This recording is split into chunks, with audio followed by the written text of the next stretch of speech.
Voltee con su vecino y dígale así: esfuérzate y sé muy valiente. Dígaselo a su vecino: esfuérzate y sé muy valiente para obedecer a tu rey.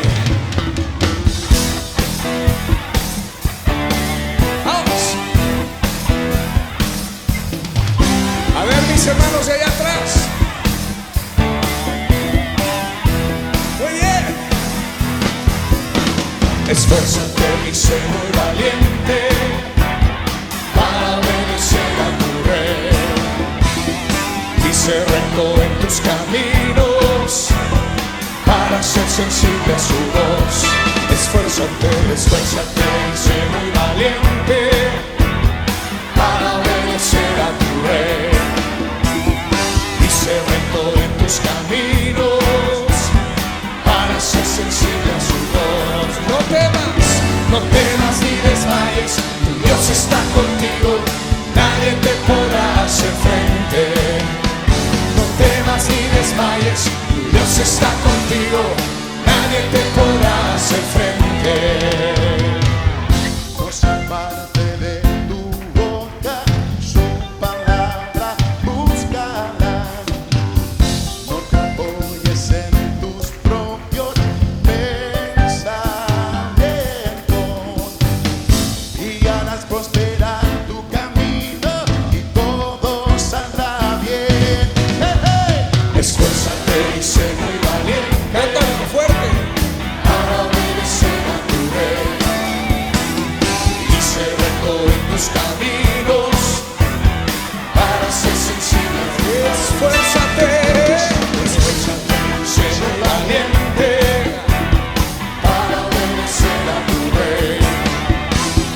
Y sé recto en tus caminos para ser sensible a su rey. No temas ni desmayes, no temas ni desmayes, Dios está contigo, nadie te podrá hacer frente. No temas ni desmayes, Dios está contigo y nadie te podrá hacer frente. No se aparte de tu boca su palabra, búscala.